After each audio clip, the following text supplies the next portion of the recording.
Management and the players. There's a big difference actually between the Ghanaian management and the German management, and the same goes also with the players. In Germany, everything is on time. The management and the players as well, because I can give the example of myself. If I'm in Germany, I try my best not to come late, because if you come late, you have to pay a fine. You also see that everybody's on time. You also want to be on time, so you don't want to be you want to be part of the team. You want to do your best in the team, and you want to come in time. You don't want to pay any fine. You don't want to coach to see or somebody who's always late or something like that. You want to be a good player, and this is what the management lives, and they try to give it also to the players. Ghana is a bit different. It can happen that training is set on a certain time, or let's say breakfast is set on 9 o'clock. If you come there at 9 o'clock, you will be the first there. There won't be any coach. There won't be any manager or whatever. Everything is easier. They take things easier. It's not so strict, but this is also the Ghanaian mentality. In Germany is different. The coach and the management, they always say that you have to be in time. There's not much fun there, but there's discipline, and you have to say there's success. Then you have to choose. What do you like best, success or the fun? And the best thing is if you find the middle way and you have fun and also success. The professionals abroad, how do they feel, or how do they cope with the Ghanaian coach? You have to get used to it. It's not easy if you played your whole life in Europe and then play for the national team to cope with the mentality, with the style of managing things. It's not that easy. So you have to get used to it. But I think if you have been often to Ghana, then you know that time is something which is not really important in Ghana. If you make an appointment with somebody at 2 o'clock, you probably come at 3 or 3:30. So if you have this in your mind, then you can easily cope with it.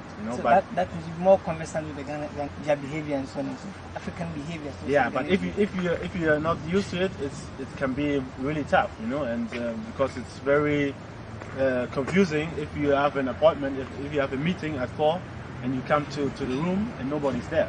Sometimes players can even get annoyed, but like I said, you have to try to understand the mentality, and then everything will be cool. And the Ghanaians are believing that the professionals have much more money than the coaches, so they don't respect them, or they don't value them in terms of discipline and the role to play. Is it true? You can't really say this in general. The players I've met, actually, they really show respect to everybody. Some players, truly act like there's something better or whatever, which is not good at all. It's a fact that money is very important in this world, and makes you feel better, but I personally think to me it doesn't mean anything if you have more money or less money. If you are a player and you have the coach, you have to respect what he says. If you don't, then you're not right in that job. As a player, you always have to respect the coach, whether you like it or not. The spirit of the Ghana, and do they bump on you? It depends. Sometimes a lot of people come to me and ask me if I'm Otto or not.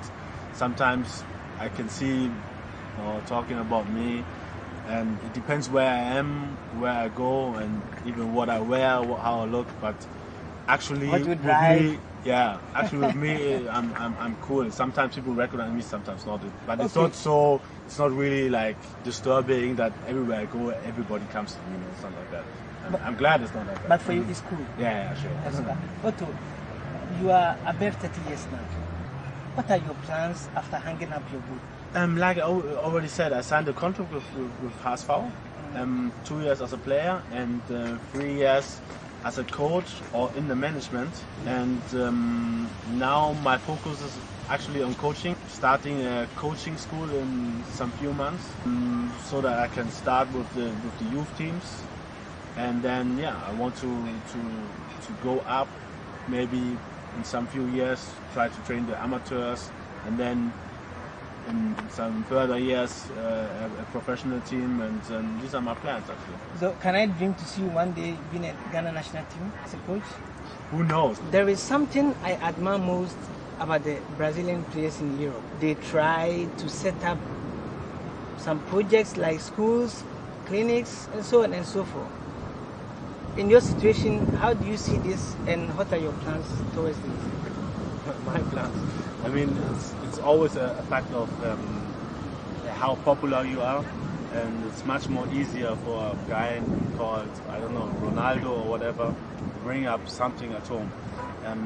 But being in Ghana, the Ghanaian players also try to help especially their friends, their family, and then make some institutions. Me, for instance, okay, I had a fan club, or I still have a fan club in Ghana. In our area, we always I try to collect things here in Germany, clothes, all the old football boots, even new jerseys, and once or sometimes even twice a year, we give them out to the kids. And my fan club even raised some food help for the area, and they collected a lot of food for the children, especially in my area where I grew up when I was young, where I used to go when I was young. That's Bubashi in Accra. So this is my community which I support. That's what I wanted to ask you, Bubashi in Accra. But what's the name of your football fan club? Oh, Otto Addo fan club. Otto Addo fan club. Yeah. Okay. And at least once a year, even sometimes twice a year, we make a charity, especially for children, for little kids who play football, and but also for children who don't play football. Raise up a clinic or a school or something. This would be a bit too much for my person.